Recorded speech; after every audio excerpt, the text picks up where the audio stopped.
This is the Canon R10. This is a 4-year-old mirrorless camera, and as of right now, it is one of Canon's most popular beginner cameras. But in the last 4 years, there's been a lot of new tech that's come out. So how does the Canon R10 hold up in 2026? Well, today, we're gonna be finding that out. Now, I've been using the Canon R10 since 2022 when it came out, and I have had a plethora of different projects that I've filmed with this and different things I've used this for, and I have legitimately gone through every single setting and figured out all the features about this camera. But today we're gonna go out with some friends, we're gonna get a bunch of B-roll of each other. It's going to be these cameras that we're using, and I'm gonna be shooting everything with the Canon R10. So let's see how it performs.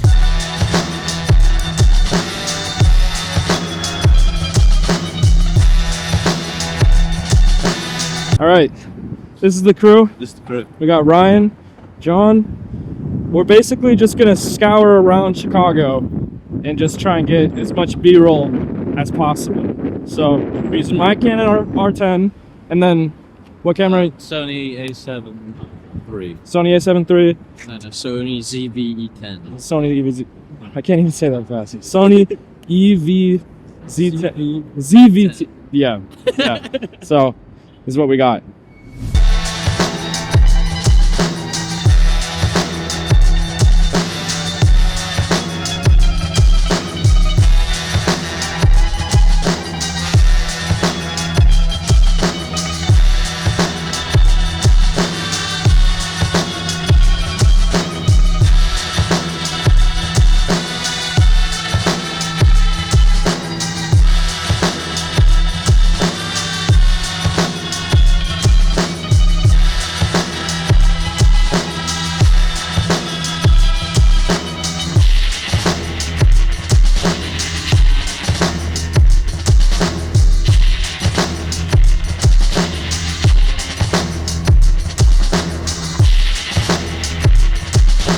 We basically just pulled off what I was hoping for. So basically with the three of us, my idea was that one of us could be filming something, or somebody else, and then the other person could film them doing that, and then the other person could be filming the person filming the person.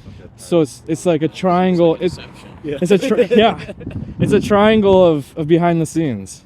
So everybody gets coverage.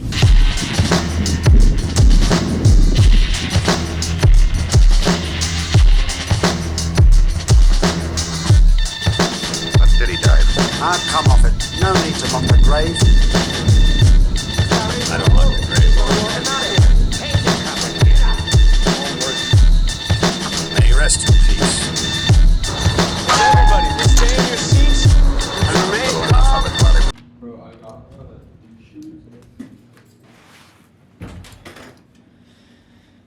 I think that went pretty well.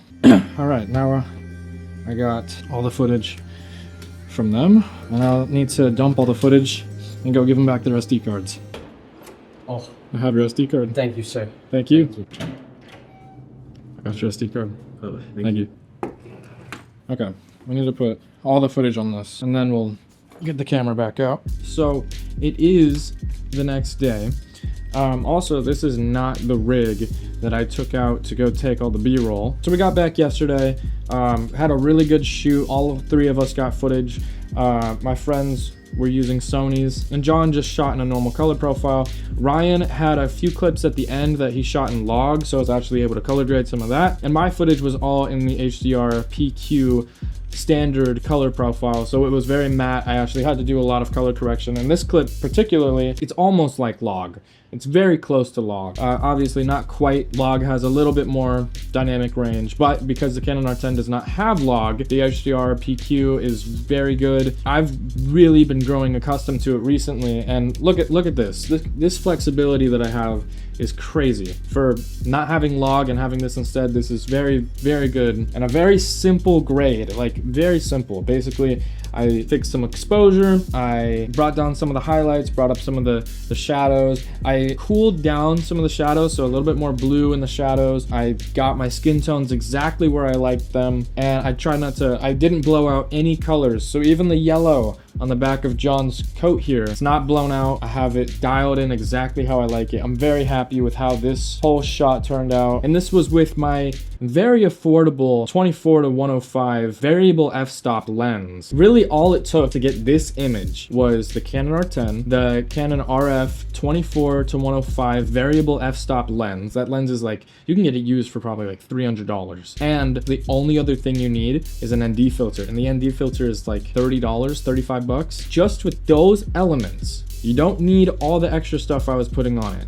I'll get into that in a minute. Around $1,500. And truthfully, just looking at this image, this is well worth it in my book. And the HDR PQ is 10-bit, so you get this much flexibility when you're color grading. And it's given me a whole new appreciation for my camera. So that makes me feel more comfortable when I rig it out like this. And I'm like, okay, let's go do a shoot, because in the end, all this stuff doesn't really affect the image. Everything else that I have on this rig just adds extra weight and stability. Because this is like, I want to say 20 pounds. I want to say around 20 pounds. Which is hefty. But just for starting out, especially because I am proving that you can build this camera out. Now, would you typically use this camera on like a big budget film? Probably not. I plan on it, and I have used it for a handful of short films, and I'm going to continue using it for a handful of short films, but I've also now used it for a plethora of client work.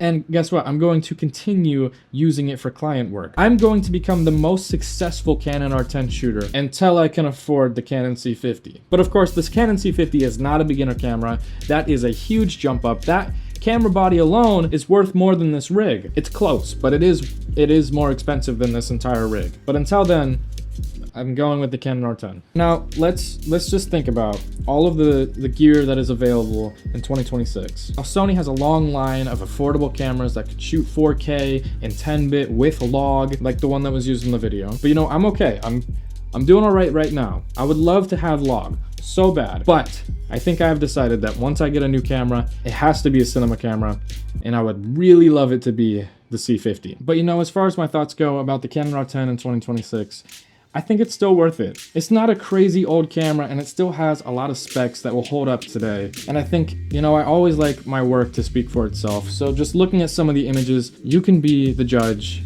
of whether or not those hold up. So yeah, if you're interested in the Canon R10, I hope that I was able to give you some good information about it, maybe sway your decision on whether or not you're gonna get it. I recommend this camera to anybody who's starting out. If you're not a beginner and you have a bigger budget, probably not the camera you'll need, but if you're really trying to get your hands into the filmmaking world, this is a great starter camera. And obviously, very adaptable. So yeah, hope this helped. Now, go off, maybe buy yourself a camera, and have a nice day.